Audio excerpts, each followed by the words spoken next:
And I say, fuck you, Peggy. Fuck you, Peggy. And I say, fuck you, Peggy. Fuck you, Peggy. Hey guys, what's up, Mr. Culture? Oh, I said the F word in the first 8 seconds. Oh boy. Okay, it's fine. I'm not even going to be monetized anyways. What's up? It's the Culture Detective here, investigating your favorite albums. And today I'm going to be doing a separate review of the day. And you know what it is. It's an album review on the new JPEGMAFIA and Danny Brown album, Scaring the Hose, Volume 1. So, Danny Brown, legendary veteran rapper, the rapper behind amazing albums like XXX, the amazing experimental Atrocity Exhibition, and the funny, quirky, you know what I'm saying, collaborates with the one and only JPEGMAFIA, who has made a series of absolutely fantastic, groundbreaking experimental rap albums. Veteran, All My Heroes Are Cornballs, a few years ago, LP exclamation mark, which is my favorite album from him thus far.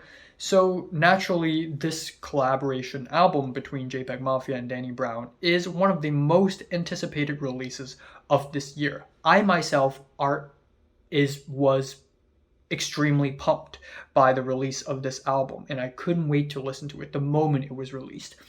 So yeah, let's talk about this album.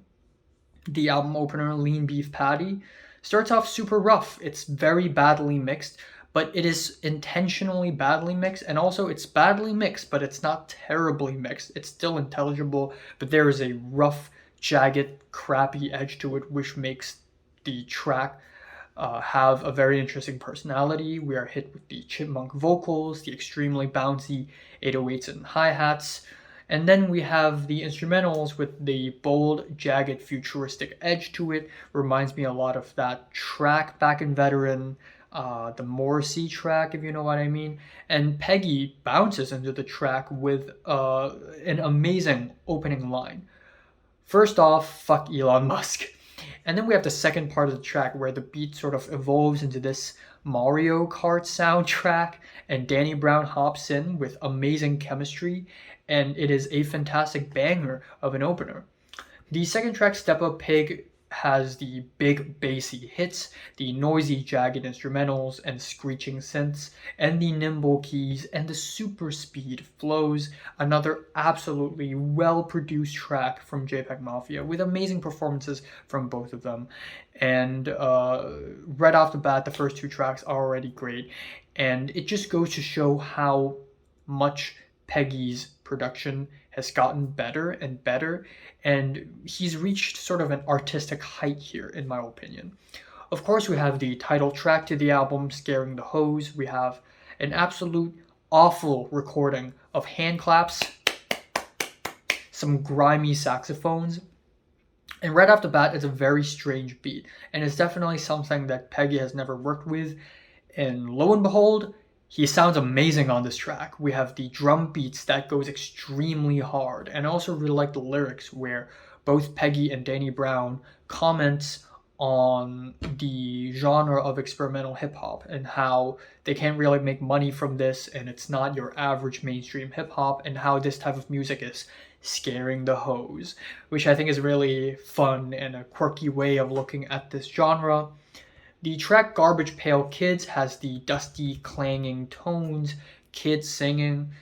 Danny Brown's performance on this track is especially amazing because he just exudes so much crackhead uncle energy.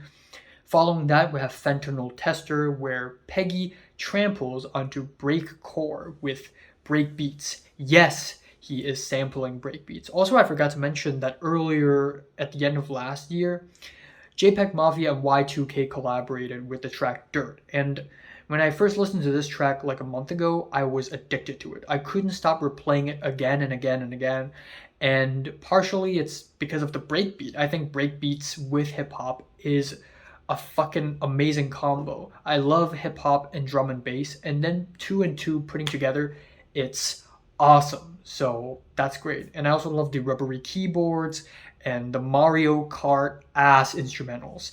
They're so silly, yet they add such an interesting angle to the instrumentals on this track, which is awesome. And similarly, a little bit later in the album, we have more breakcore. I think that goes to the track Jack Harlow combo meal.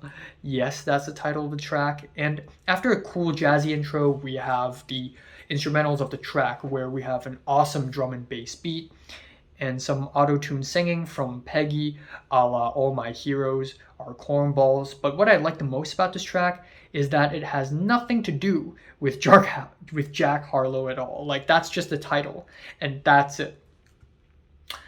Anyways, back to the track list. We have the track Burfict! Exclamation mark, with the triumphant horns, the epic bombastic beats, and a hell of an amazing flow, applause, and an absolutely flamboyant second half.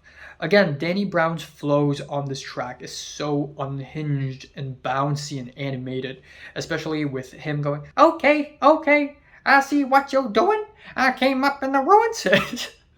That's my best Danny Brown impression. Thank you. But really, his crackhead energy is just irreplaceable by anyone else in the hip-hop game right now. Following that, we have Shut Your Bitch Ass Up / Muddy Waters, which has a pretty mild first half with booming beats and warped tones, and a pretty average sounding second half as well. I think, of course, as far as hip-hop goes, this track is very experimental, but I guess in comparison with the rest of the track list, it's just a little tame. And also, I like the lines, I like the lyrics. I especially like the line, "These drug addicts attached to me like I'm Tom Holland." After that, we have Orange Juice Jones with the soothing soul sample. In fact, they sampled Michael Jackson's Dear Michael, which is a very beautiful and slick sample. And with the sample, this track becomes very driving and awesome. And then following that, we have Kingdom Hearts Key, where we are suddenly hit with the most otherworldly, dreamy track on the entire album. The track samples a city pop song in the late 90s performed by Sakamoto Maya.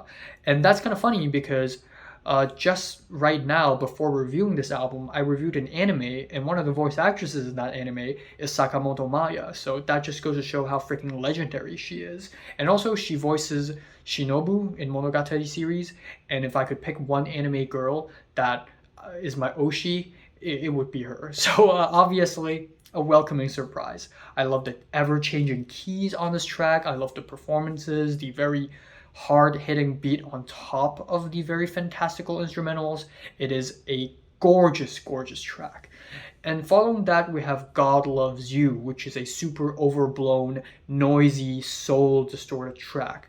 To me, it sounds kind of like Heavy Duty Pay, but even more destroyed and crumbled. After that, we have a track called Run the Jewels, which is really weird. Like, why the hell is there a track called Run the Jewels in the middle of a track list? And it has nothing to do with Run the Jewels at all. It has really awful mixing, a so-so beat, and it's probably the least interesting track on the entire album, unfortunately. Again, we have Jack Harlow combo meal, and then after that we have HOE, which stands for Heaven on Earth. And it's another just okay track. The instrumentals are constantly changing and glitching, sounding like a broken radio, which is really nice, but also that distracts from the focus of the track quite a bit. And the album ends off with Where You Get Your Coke From, which is not the most solid ending on the album in my opinion, but it still has a fantastic beat. I love the clunky tribal percussion and the disc scratches and the noisy jazzy breakdown in the middle. So yeah, overall I think this is definitely one of the most interesting albums to release this year, and also one of the most animated, creative, fun, out there, wacky, off the walls, off the hooks hip-hop album I've heard in a while. I think this is a truly fantastic album, and it might be my favorite album of the year thus far. I'm giving the new JPEGMAFIA and Danny Brown album, Scaring the Hose, Volume 1, a light to decent 9 out of 10. That's right. So, have you listened to this new album from them, from 1 to 10 how much you rate it? Like it, and subscribe if you want more, and thanks for watching. Oh my god, my voice is so raspy. I need to go and buy some groceries.